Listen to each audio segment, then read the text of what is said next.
Good morning. आज के इस क्लास में हम बात करेंगे जो हमारा मोटर व्हीकल एक्ट चल रहा था उसमें ट्रैफिक रूल्स रेगुलेशन हम लोगों ने पढ़ा। इसमें एक चीज जो है बचा हुआ था वो है ड्राइविंग लाइसेंस के बारे में, तो इसको जो है मैं आज क्लास कराने वाला हूँ। चलो स्टार्ट करते हैं। चलो सबसे पहले हम बात करते हैं ये मोटर व्हीकल अमेंडमेंट एक्ट 2019 के अंतर्गत जो है लाइसेंस में जो है क्या क्या चीजें इसमें ध्यान में रखना है, लाइसेंस कैसे प्राप्त करना है, इन सब चीजों के बारे में वहां पे बताया गया है।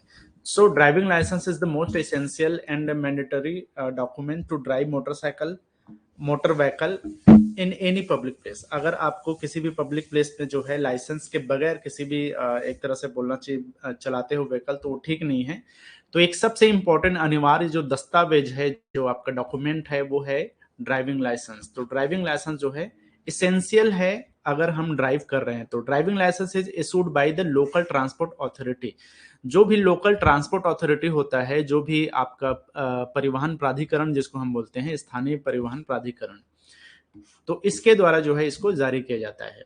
So the driver must possess in his name the relevant driving licence of that particular vehicle category which he or she is driving. तो बेसिकली ड्राइवर के पास में अपने नाम का और वो जो भी पर्टिकुलर व्हीकल जो ड्राइव कर रहा है, चाहे वो हैवी ड्राइवर हैवी लाइसेंसिंग में मतलब हैवी व्हीकल हो या लाइट मोटर व्हीकल हो, जिस टाइप का भी उसके पास व्हीकल है उस टाइप का उसके पास में एक ड्राइविंग लाइसेंस होना चाहिए, एक रिलेवेंट जो है ड्राइविंग लाइसेंस होना चाहिए। ठीक है, तो ये बेसिक चीज है जो हर किसी को पता होता है और इसी चीज को डिस्क्राइब किया गया है मोटर व्हीकल अमेंडमेंट एक्ट 2019 में।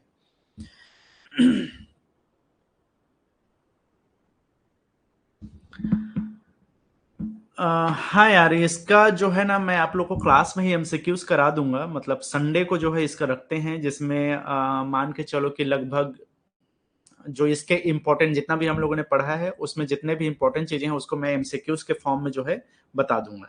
तो मतलब ये कहाँ कहाँ से क्वेश्चन बनेगा, किस टाइप से क्वेश्चन पूछता है, वो एक आप लोग को बेसिक आइडिया मिल जाएगा। तो मैं कोशिश करता हूँ संडे को जो है ये चीज कराने का, ताकि संडे के दिन में पूरा एमसीक्यू जितना भी आपके मोटर व्हीकल एक्ट है और जो भी ट्रैफिक रूल से रिलेटेड जितने भी क्वेश्चन बन सकते हैं उसको हम एक मैं कंपाइल करके जो है आप लोग को संडे को दे दूंगा। ठीक है, तो दे दूंगा मीन्स मैं आप लोग को डिस्क्राइब ही कर दूंगा, सीधा क्लास ही कर लेंगे। तो वहां पे जो भी डाउट्स वगैरह रहेगा वो भी आप लोग का क्लियर हो जाएगा।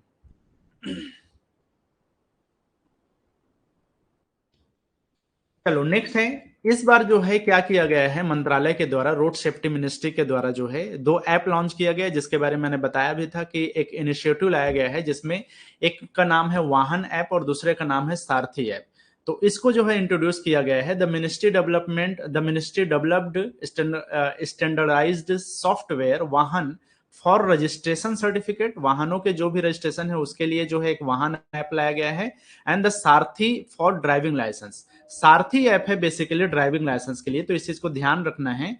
And made it available to all the states. जितने भी स्टेट्स हैं उसके लिए जो है केंद्र सरकार का जो परिवहन मंत्रालय है उसके द्वारा जो है इसको लागू किया गया है, ताकि सभी जगह जो है आसानी से जो है ड्राइविंग लाइसेंस को जो है एक तरह से प्राप्त किया जा सके। और बेसिकली एक डिजिटल इंडिया का जो है इसमें एक तरह का इनिशिएटिव है, ताकि डिजिटली जो है इन चीजों को जो है सहूलियत दी जा सके ड्राइवर्स को। ठीक है, लेकिन हाँ आपको टेस्ट देने के लिए जाना ही पड़ेगा, जो बेसिक चीजें हैं वो आपको फॉलो ही करना पड़ेगा। लेकिन ड्राइविंग लाइसेंस के लिए अप्लाई करने के लिए सारथी ऐप जो है यहाँ पे लाया गया है।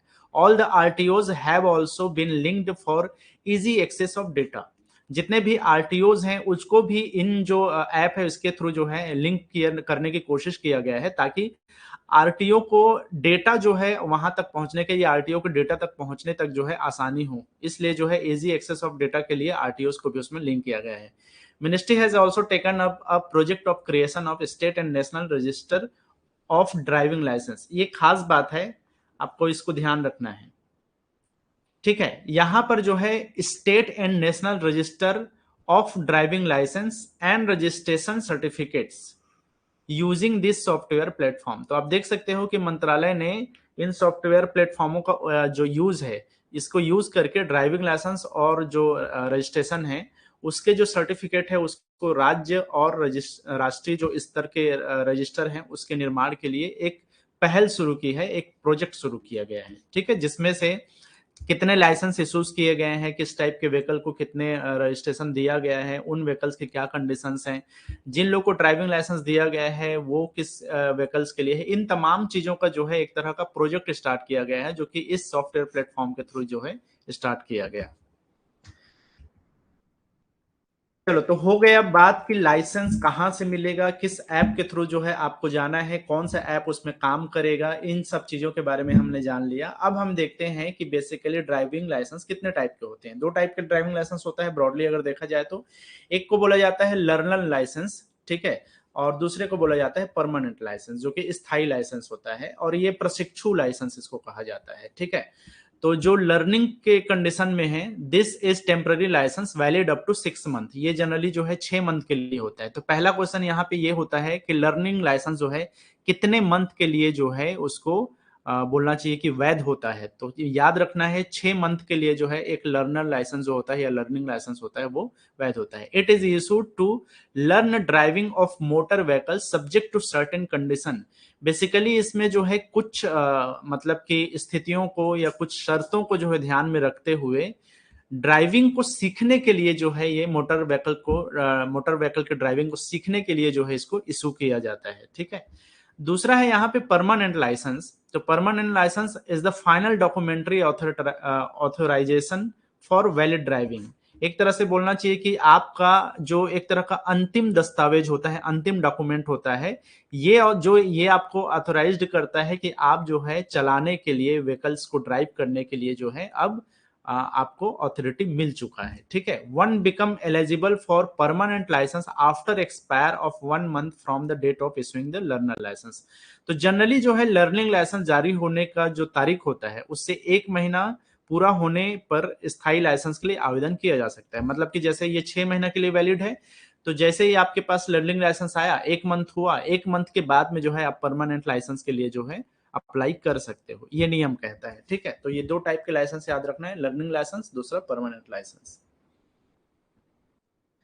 क्या एलिजिबिलिटी होना चाहिए लाइसेंस प्राप्त करने के लिए? So the applicant for driving licence should be 18 years old. पहला कंडीशन है यहाँ पे 18 साल की जो है वो उम्र जो है कंप्लीट करे, ठीक है। तो 18 years old on the date of application, जिस दिन वो जो है एप्लीकेशन डालता है या जो है वो साथ जाता है और उसके बाद में वो अप्लाई करता है, 18 यहाँ पर commercial vehicles applicant must be 20 years old and for vehicle up to 50 cc engine capacity, applicant must be 16 years and must have the consent of parents and or कहने का मतलब है कि अगर वो जो है 50 सीसी के इंजन तक को चलाने लिए जो है उसको ड्राइविंग लाइसेंस चाहिए, तो उसको 16 साल का जो है 16 साल का जो है उसको एज कंप्लीट करना है। लेकिन अगर वो कमर्शियल ड्राइवर बनना चाहता है या कमर्शियल ड्राइविंग कर रहा है, कमर्शियल जो व्हीकल्स होते हैं उसको चलाना चाह रहा है, जो वाणिज्यिक व्हीकल होते हैं जैसे बस, ट्रक वगैरह हो गया।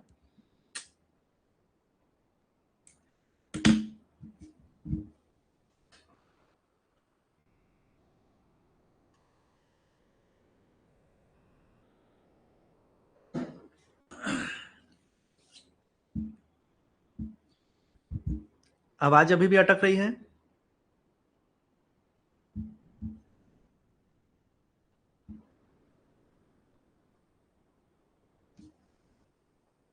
अभी क्लियर है क्या आवाज? एक बार बताना।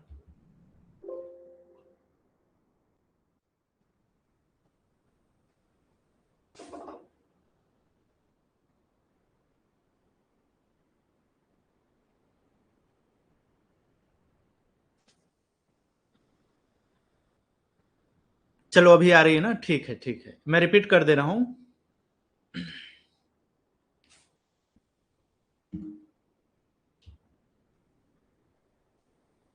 चलो, तो मैं बात कर रहा था एलिजिबिलिटी की। तो पहला यहाँ पे एलिजिबिलिटी ये है कि उसको 18 ईयर का जो एज है वो कंप्लीट होना चाहिए, 18 साल का जो है उसको कंप्लीट होना चाहिए, अगर वो नॉर्मल किसी भी तरह का व्हीकल ड्राइव कर रहा है उसके लिए। लेकिन अगर वो कमर्शियल ड्राइविंग के लिए या कमर्शियल व्हीकल के लिए अप्लाई करता है, जैसे बस हो गया, ट्रक हो गया, तो हैवी व्हीकल जो होते हैं और वो कमर्शियल है, तो उसके लिए जो है उसको 20 साल का एज जो है कंप्लीट करना पड़ेगा, ठीक है।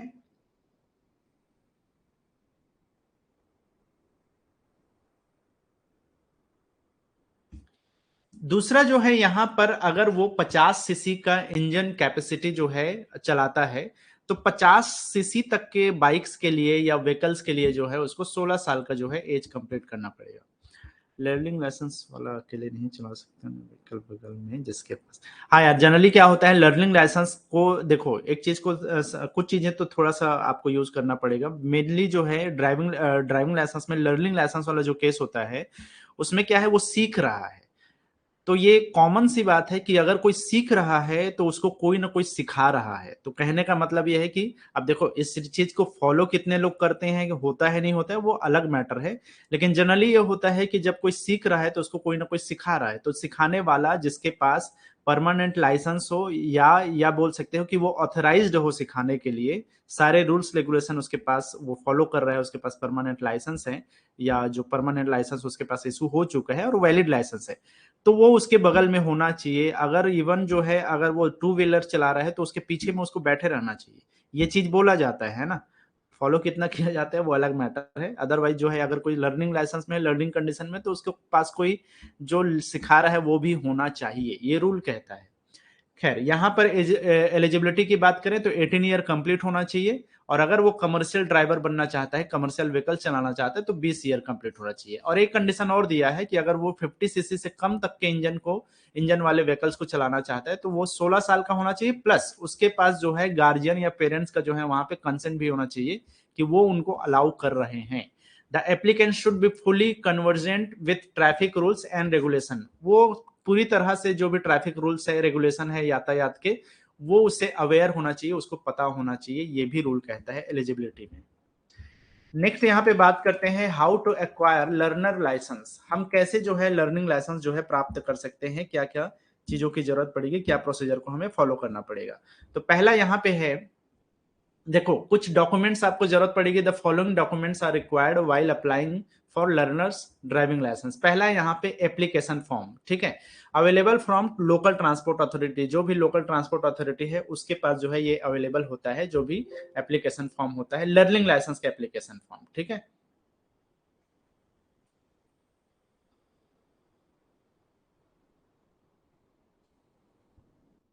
दूसरा है यहाँ पर रेजिडेंस प्रूफ। निवास का प्रूफ होना चाहिए आपके, आप कहाँ पे रहते हो।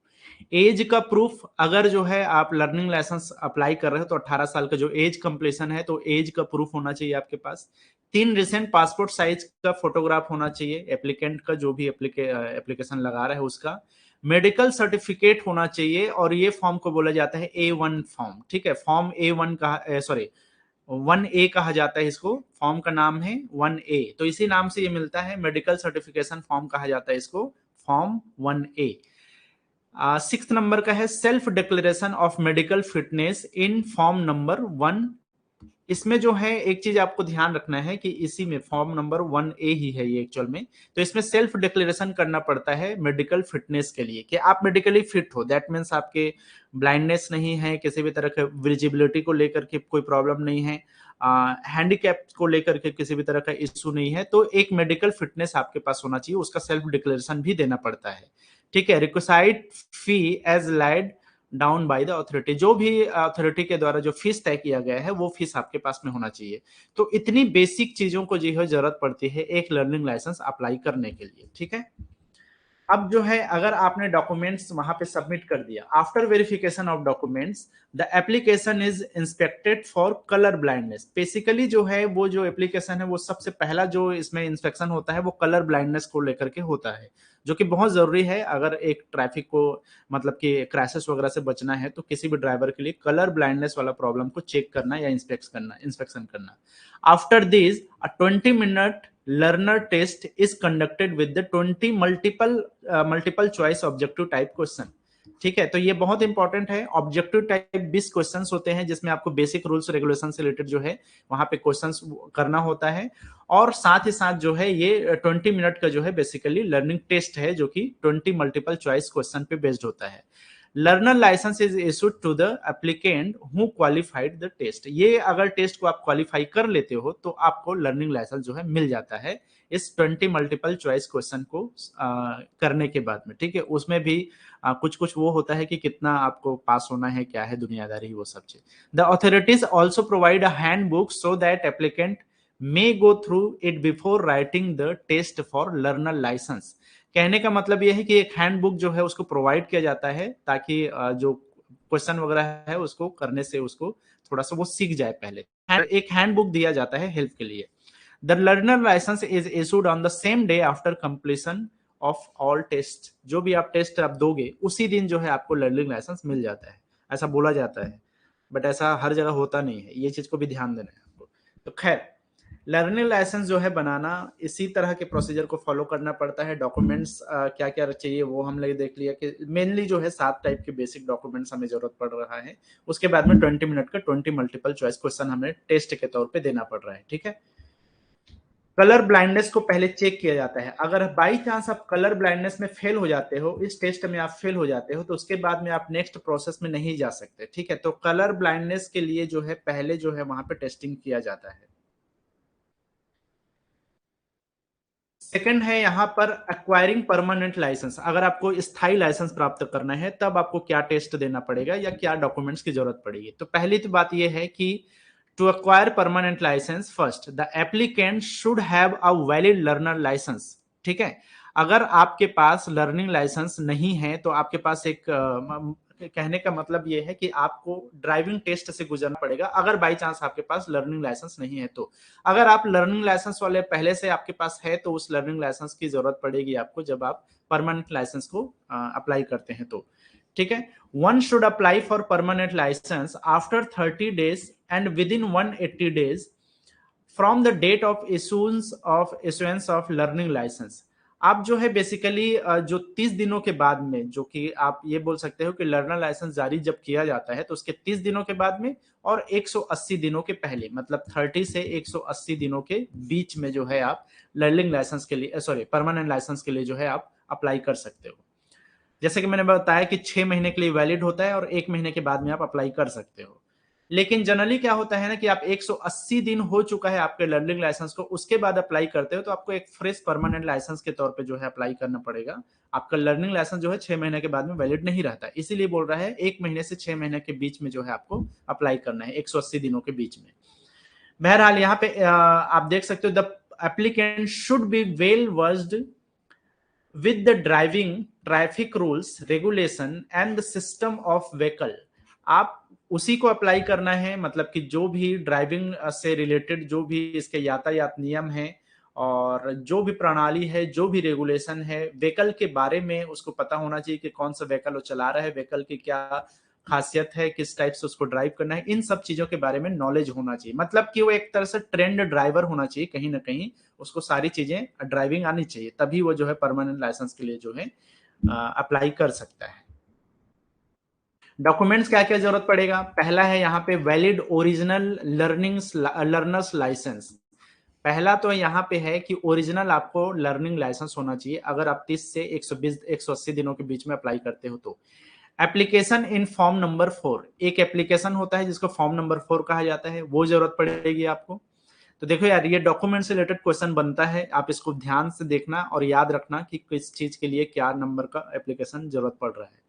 रिक्वेस्ट फीस, ये जरूरी चीज है कि जितना फीस उसमें बोला गया है गवर्नमेंट के द्वारा वो चीज जो है, या ट्रैफिक डिपार्टमेंट के द्वारा, लोकल ट्रैफिक अथॉरिटी के द्वारा वो फीस आपको देना पड़ेगा। Proof of age and residence, जो भी निवास का प्रमाण है और जो भी एज का प्रमाण है वो चीज आपके पास होना चाहिए। 1 रिसेंट पासपोर्ट साइज फोटोग्राफ, एक जो है पासपोर्ट साइज फोटोग्राफ चाहिए। Form number 5 in case of commercial licence, ये बेसिकली जो है कमर्शियल लाइसेंस प्राप्त करने के लिए अलग से एक फॉर्म भराया जाता है जो फॉर्म नंबर 5 कहलाता है। तो इसको खास तौर पे ध्यान रखना, ये परमानेंट लाइसेंसिंग के लिए है। ठीक है, the vehicle of the same category for which licence is sought. Basically जो है आप उसी व्हीकल्स को चला सकते हैं जिस व्हीकल के कैटेगरी में आपने एप्लीकेशन सॉरी लाइसेंस के लिए अप्लाई किया है। तो कहने का मतलब ये है कि अलग अलग टाइप के लाइसेंस जारी किया जाता है, टू व्हीलर के लिए अलग, फोर व्हीलर के लिए अलग, हैवी व्हीकल्स के लिए अलग। तो जिस कैटेगरी में आप अप्लाई करते हो उसी टाइप के व्हीकल्स आपके पास होना चाहिए और उस व्हीकल को ही चलाने की अथॉरिटी आपको दी जाएगी अगर आपको परमानेंट लाइसेंस इशू किया जाता है तो। ठीक है। अब अगर आपने डॉक्यूमेंट सबमिट कर दिया है, after scrutiny of all documents of applicant goes through a driving test. Basically जो है उसके बाद में उसको जब उसके सारे एप्लीकेशन को चेक किया जाता है, एप्लीकेशन के डॉक्यूमेंट्स को क्रॉस चेक किया जाता है, उसके बाद में उसको ड्राइविंग टेस्ट देना पड़ता है। The applicant is tested for driving skill. Driving skill को यहाँ पे टेस्ट किया जाता है।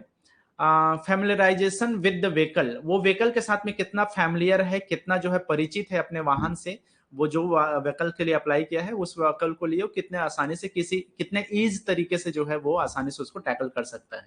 Knowledge of traffic rules and regulation, तो ये बेसिक चीज है कि आपको ट्रैफिक रूल्स और रेगुलेशन से पूरी तरह से अवेयर होना है।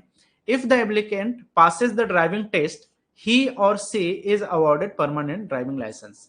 जब वो पास कर लेगा तो जाहिर सी बात है कि उसको परमानेंट ड्राइविंग लाइसेंस हो सकता है। If applicant fails one can reappear for the driving test after 7 days। अगर आप बाई चांस जो भी ड्राइविंग टेस्ट उसमें फेल हो जाते हो तो 7 दिनों के बाद में आप वापस ड्राइविंग टेस्ट के लिए फिर से रीअपियर हो सकते हो। तो ये कुछ नियम है जो यहाँ पे ध्यान आपको देना है।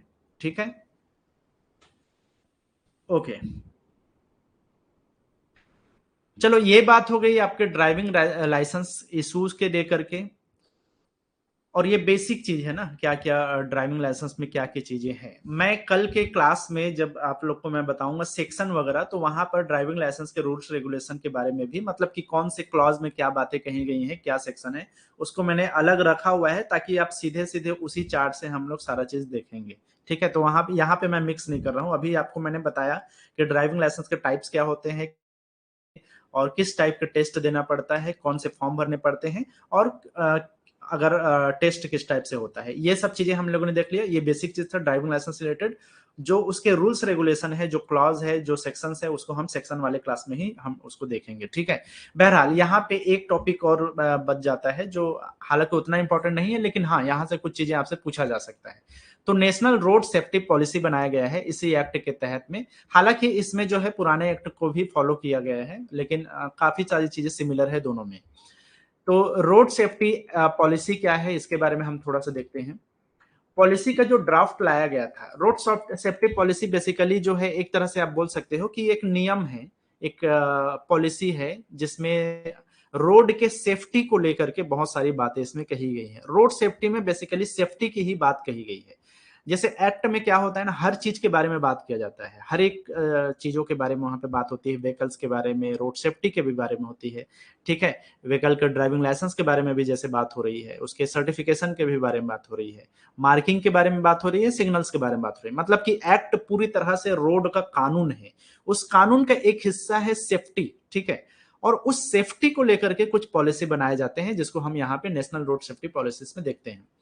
तो यहां पर देखो, एक तो इसका पॉलिसी ड्राफ्ट लाया गया, तो the government constituted a committee under the chairmanship of Shri A Sundar in the year 2005।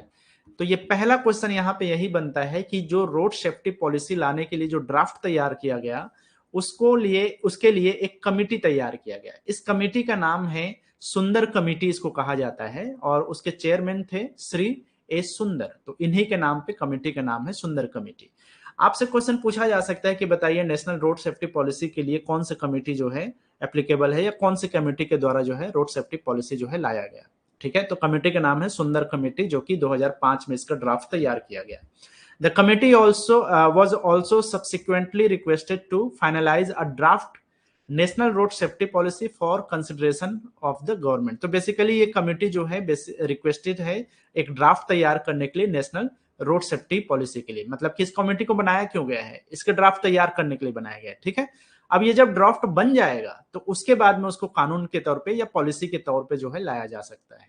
The committee while submitting its report, ये रिपोर्ट तैयार किया गया फरवरी 2007 में, इसको सबमिट किया गया।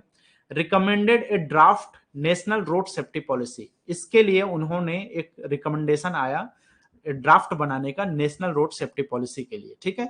Based on the recommendation of Sundar committee, the union cabinet on 15 March 2010 approved national road safety policy. इसी committee के रिपोर्ट के आधार पर जो हमारा केंद्र मंत्रालय है या केंद्रीय सरकार है, उसके द्वारा 15 मार्च 2010 को, ये डेट याद रखना है आपको। ड्राफ्ट के लिए कमेटी कब बना? 2005 में। कमेटी ने इस रिपोर्ट को सबमिट कब किया? 2007 में। और ये जो है इस कमेटी के रिपोर्ट के आधार पे जो है इसको पॉलिसी कब तैयार किया गया, अप्रूवल कब मिला? 15 मार्च 2010 को, ठीक है। So the national road safety policy outline the policy initiatives to be framed or taken by the government at all levels to improve the road safety activities in the country। देश में basically जितने भी road safety के पैमाने हैं उनको बेहतर करने के लिए सरकार के द्वारा लाया गया एक इनिशिएटिव है, जो कि ये पॉलिसी के आधार पर लाया गया था, इसी के आधार पर इसको फ्रेम्ड किया गया, ठीक है। यहाँ पर वही सारी चीजें जो मैंने अभी एक्सप्लेन किया, इसको हिंदी में है, आप चाहो तो देख सकते हो। बेसिकली जो है नीति का प्रारूप, वही जो ड्राफ्ट हम बात कर रहे थे, एस सुंदर की अध्यक्षता में ये लाया गया, समिति का गठन किया गया। समिति ने फरवरी 2007 में अपना रिपोर्ट प्रस्तुत किया। 15 मार्च 2010 को ये सुरक्षा नीति को मंजूरी दे दी गई, ठीक है। और राष्ट्रीय सड़क सुरक्षा नीति देश में सड़क सुरक्षा गतिविधियों को बेहतर बनाने के लिए सभी स्तरों पर सरकार द्वारा तैयार की जाने वाली नीतिगत पहलों की रूपरेखा तैयार करती है। तो बेसिकली ये पॉलिसी क्या है, जितने भी नीतिगत मामले हैं, जितने भी पॉलिसीज हैं, उसका एक ड्राफ्ट बनाती है, उसका एक रूपरेखा तैयार करती है, और उसके आधार पर जो है सेफ्टी रूल्स को फॉलो किया जाता है। चलो बाकी चीजें यहाँ पे है। भारत सरकार ने राष्ट्रीय सुरक्षा सड़क सुरक्षा नीति अपनाने के प्रस्ताव को मंजूरी दे दी, मतलब कि अगर वो पॉलिसी बनाया गया है तो उसको मंजूरी भी मिली है। राष्ट्रीय सड़क सुरक्षा नीति देश में सड़क सुरक्षा गतिविधियों में सुधार के लिए सभी स्तरों पर, वही चीज है जो अभी मैंने बोला, वही चीज रिपीट हो गया। खैर चलो, अगर हम बात करें इस पॉलिसी को बेस्ड बना करके किन चीजों का ध्यान रखा गया, तो सड़क सुरक्षा के विषय में सरकारी नीतियां लाई गई जो इसी पॉलिसी पे बेस्ड है। Government policies on road safety के लिए कुछ पॉलिसीज बनाए गए हैं। तो खैर ढेर सारी चीजें हैं। कुछ बेसिक चीज जो एग्जाम पॉइंट ऑफ व्यू से इंपॉर्टेंट है उसको मैं यहाँ पे डिस्कस करता हूँ। There is 1 road crash every minute. हमारे भारत में हर 1 मिनट में सड़क दुर्घटना हो रहा है, ठीक है। ये डेटा कहता है, और स्पेशली जो है आपके जो वाहन जो वो है उसके थ्रू जो है ये चीज, वाहन ऐप के थ्रू जो है ये पता चलता है ना। और जो लिंक किया गया है रोड आरटीओ को, उसके थ्रू इस डेटा को लिया गया है कि 1 मिनट में, हर भारत में 1 मिनट में एक सड़क दुर्घटना होता है, और हर 4 मिनट में जो है उस सड़क दुर्घटना की वजह से एक मौत हो जाती है ना। तो बेसिकली ये जो मेजर क्रैशेस होते हैं, इसका जो मेन कॉज है वो बेसिकली फॉल्ट ऑफ ड्राइवर है। जो भी ड्राइवर की गलती होती है उसकी वजह से ज्यादातर जो है ये क्रैशेस होते हैं, ये डेथ्स होते हैं। Less informed and casual driving results in fault on road which led to crashes. Basically जो है एक तो ट्रैफिक रूल्स का जानकारी नहीं है, लापरवाही है, उसकी वजह से जो है ये क्रैशेस होते हैं। Following is the cause wise break up the crashes. Basically जो है दुर्घटना के बहुत सारे रीजंस हो सकते हैं, मैंने उसको यहाँ पे अवॉइड किया है क्योंकि वो बहुत बेसिक चीज है, वहां से एग्जाम में कुछ है नहीं। आपको ये डेटा बस याद कर लेना है कि हर 1 मिनट में और हर 4 मिनट में एक्सीडेंट, और क्योंकि ये पॉलिसी में लाया गया डेटा है जो कि थोड़ा सा एग्जाम पॉइंट ऑफ व्यू से इंपॉर्टेंट है। यहाँ पे जो मैंने जो ये चीज बोला है कि कारणवार विवरण क्या है दुर्घटना का, तो इसमें एक डेटा दिया गया है इस पॉलिसी के तहत। चालक की गलती से जो होता है वो 78% जो है यहाँ पे एक्सीडेंट या क्रैशेस होते हैं, ठीक है। तो फॉल्ट ऑफ ड्राइवर 78%, ये डेटा बहुत इंपॉर्टेंट है। फॉल्ट ऑफ पेडेस्ट्रियंस, पैदल चलने वालों की गलती से जो एक्सीडेंट्स होते हैं वो 2.7% है, ठीक है। इसके अलावा जो है साइकिल चालक की गलती से 1.2%, सड़क की खराब स्थिति से 1.2%, और मोटर वाहन की खराब स्थिति से 1.7%। मौसम संबंधी परिस्थितियों में भी 1% होता है। इसके अलावा और भी अलग अलग डिफरेंट जो है रीजंस होते हैं, 14.2%, उसकी वजह से जो है क्रैशेस और डेथ्स जो है होते हैं।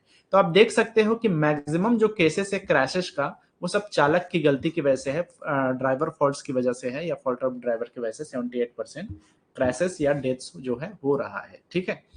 सेकेंड नंबर में जो है पैदल चालक की गलती और जो चालक की गलती है, इन दोनों में जमीन आसमान का फर्क है। तो कहीं ना कहीं ड्राइवर्स फॉल्ट जो है बहुत बड़ा कॉज है हमारे देश में इन क्रैशेस के लिए, इसीलिए पॉलिसीज में ड्राइवर्स के लिए खास तौर पे बहुत सारे रूल्स रेगुलेशन जो है लाए गए हैं। चलो, इन क्रैशेस को मिनिमाइज करने के लिए सरकार ने 4 तरीके अपनाए हैं। पहला है इसमें एजुकेशन, मतलब कि लोगों को अवेयर करना। दूसरा है यहाँ पे इन्फोर्समेंट, मतलब प्रवर्तन बोला जाता है, कई रूल्स को इन्फोर्स किया जाता है गवर्नमेंट के द्वारा, ताकि लोग जो है सेफ्टी में किसी भी तरह की लापरवाही ना करें। तीसरा है इंजीनियरिंग। अब बेसिकली कुछ चीजें जो है टेक्नोलॉजी को बेस्ड बना करके जो है इसमें इनिशिएटिव लिया गया है गवर्नमेंट के द्वारा। चौथा यहाँ पे पर्यावरण तथा आपातकालीन देखरेख, जो भी अगर बाई चांस एजुकेशन से भी कोई काम ना हो, इन्फॉर्मेशन में भी कुछ काम नहीं हो, इंजीनियरिंग भी कुछ काम ना आए और फाइनली क्रैश हो ही जाए, तो उस कंडीशन में क्या इमरजेंसी केयर हो सकता है, इनके लिए भी जो है ध्यान में रखा गया है। तो इन 4 चीजों को लेकर के गवर्नमेंट ने वो किया है। अब ये चारों का नाम आपको बिल्कुल याद रखना है, मे भी यहां से क्वेश्चन बन जाए। मेजर ऑफ मिनिमाइज क्रैशेस, क्या क्या तरीके अपनाए गए हैं गवर्नमेंट के द्वारा, जो कि पॉलिसी में डिक्लेयर किया गया है, पॉलिसी में जो है इसको बताया गया है।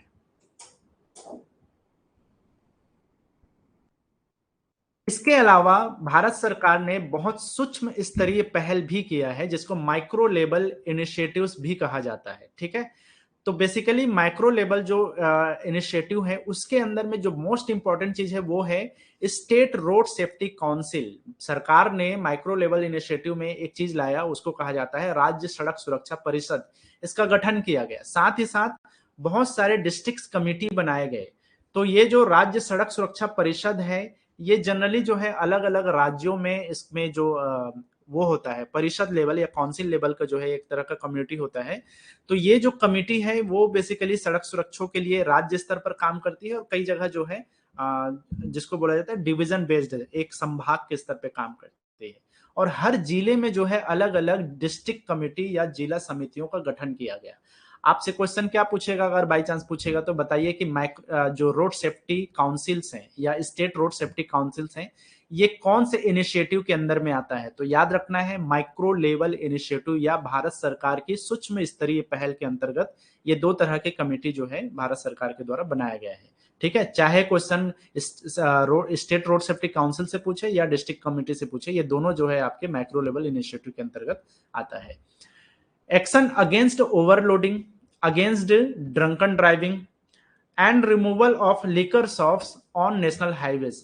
ये जो काउंसिल्स हैं, डिस्ट्रिक्ट कमिटीज हैं, इनका काम क्या है, ये बेसिकली एक्शन लेता है कहाँ पे, जहां पे ओवरलोडिंग होता है, जहां पे ड्रंक एंड ड्राइविंग का जो है केसेस होते हैं। हालांकि इनका जो मेजर जो रोल होता है वहां पे ट्रैफिक अथॉरिटीज का होता है, लेकिन उसके ऊपर के जो कमिटीज है इनका भी काम है, जो कि काउंसिल और कमिटीज हैं, जो कि ओवरलोडिंग ड्रंक एंड ड्राइविंग से रिलेटेड एक्शन ले सकती है। इसके अलावा इनका जो एक बहुत बड़ा काम होता है वो होता है नेशनल हाईवेज में जितने भी शराब की दुकानें हैं उनको बंद करवाना। ठीक है, ये भी है, लेकिन ये दुख की बात है कि आज भी भारत में ये ज्यादातर शराब की दुकानें नेशनल हाईवेज में आपको मिलेगी, और उसमें बहुत जोड़ क्या है, साठ गार्ड जो भी होता है वो चल रहा है ना, वो ठीक नहीं है, देखा जाए तो लोगों की जान के लिए खतरा है। बहरहाल, enforcement of use of seat belt by 4 wheelers, इसके अंतर्गत जो एक इन्फोर्समेंट इसमें लाया गया है वो है सीट बेल्ट को लेकर के, और दूसरा है 2 व्हीलर के लिए ISI मार्क वाला हेलमेट को इन्फोर्मेंस किया गया है। तो इन्फोर्समेंट में जो है लागू किया गया कुछ चीजों को, जिसमें से मेजर है आपका सीट बेल्ट के लिए। तो आपको ध्यान रखना है कि ये इन्फोर्समेंट के अंतर्गत भी आता है सीट बेल्ट और ये हेलमेट वाला, और ये माइक्रो लेवल इनिशिएटिव के अंतर्गत भी इसको शामिल किया गया है। तो ये 2 लेवल या 2 लेयर जो है ये रूल है आपका सीट बेल्ट बांधने का और ये ISI मार्क वाला हेलमेट बांधने का। अगर आप हेलमेट कोई भी लगा लेते हो और ISI मार्क नहीं है तो उस पर भी कार्यवाही करने का अधिकार अथॉरिटी को है, साथ ही साथ इन काउंसिल्स को है, इन कमिटीज को भी है। ठीक है, तो ये चीज को ध्यान रखना है, मैक्रो लेवल में भी है ये, और ये इन्फोर्समेंट वाला मैंने जो 4 मेन तरीके बताए पॉलिसीज के उसमें भी है सीट बेल्ट और ISI मार्क हेलमेट। इसके अलावा माइक्रो लेवल इनिशिएटिव्स में से कुछ चीजें यहाँ पे एम्बुलेंस को लेकर के बात कही गई है। अब एम्बुलेंस में जो है भारत के ज्यादातर हिस्सों में टोल फ्री नंबर इसमें लगाया गया है, या टोल फ्री नंबर जो है इसमें अवेलेबल कराया गया है 102, 108 और 1073। हालांकि इसके अपने अपने अलग अलग कंडीशंस बताए गए हैं, लेकिन ज्यादातर जगहों में जो है 102, 108 और 1073 से जो है आप किसी भी तरीके से एम्बुलेंस के सर्विसेज को, फैसिलिटीज को जो है जुड़ सकते हो, कनेक्ट हो सकते हो। तो ये टोल फ्री नंबर को याद रखना है आपको, 102, 108 और 1073। The network will ensure a primary crash response time of 8 to 10 minute. देख लो यार, इसको ये नियम है कि अगर जहां पर भी प्राइमरी क्रैश होता है तो जो रिस्पांस टीम है उसको 8 से 10 मिनट में वहां पे मेडिकल फैसिलिटीज पहुंचना चाहिए। ये मैक्रो लेवल इनिशिएटिव के अंतर्गत गवर्नमेंट जो है इसको बोलती है, ठीक है, 8 से 10 मिनट में वहां पे इमरजेंसी केयर फैसिलिटी जो है पहुंच जाना चाहिए, ठीक है। और जो है इसको अवेलेबल कराने 50 किलोमीटर अलोंग नेशनल हाईवेज, मतलब कि 50 किलोमीटर पर जितने भी नेटवर्क में जुड़े हुए हैं नेशनल हाईवेज जो है, वो हर 50 किलोमीटर के अंतर्गत 8 से 10 मिनट में जो है पहुंचने की, मेडिकल केयर पहुंचने की या इमरजेंसी केयर फैसिलिटीज जो है प्रोवाइड करने की बात इसमें इंश्योर किया गया है, ठीक है। इंप्रूवमेंट ऑफ वाहन एंड सारथी सॉफ्टवेयर, इसको जो है इंप्रूव करने की बात की गई है, और खास तौर पे जो है कंप्यूटराइजेशन जो है या कंप्यूटरीकरण को जो है, ताकि जो है आरटीओ उसमें लिंक हो सके, तो सभी आरटीओ के कंप्यूटरीकरण के लिए बात की गई है। साथ ही साथ जो है वाहन और जो सारथी सॉफ्टवेयर है इसको इंप्रूव करने की बात कही गई है, उसके फैसिलिटीज को इंप्रूव करने की, उसकी सुविधा को इंप्रूव करने की बात कही गई है। Improvement in software for recording repeated traffic violation, अगर जो भी ट्रैफिक वायलेशन हो रिकॉर्ड करने की बात की गई है ताकि वो हो सके। Detection of fraudulent driving licence, इसको डिटेक्ट करने के लिए भी बात की गई है, क्योंकि बहुत सारे जो है आज भी भारत में फर्जी तरीके से ड्राइविंग लाइसेंस बनाए जा रहे हैं, ठीक है, दलालों के थ्रू भी बहुत सारी चीजें ये काम हो रहा है, और ये जब ऑनलाइन नहीं था तब भी होता था, ऑनलाइन हो गया तब भी हो रहा है। तो इसीलिए जो उसको डिटेक्ट करने के लिए भी इंप्रूवमेंट की जरूरत है, वाहन ऐप को भी, सारथी ऐप को। तो सर्टिफिकेशन में भी बहुत सारी गलतियां हो रही हैं और लाइसेंसिंग में भी बहुत सारे जो है फ्रॉड हो रहा है, तो इन चीजों को रोकने की भी बात कही गई है। तो ये चीजें हैं जो कि सेफ्टी पॉलिसीज के अंतर्गत लाए गए हैं। चलो, तो आज के लिए और फिलहाल के लिए अभी इतना ही है।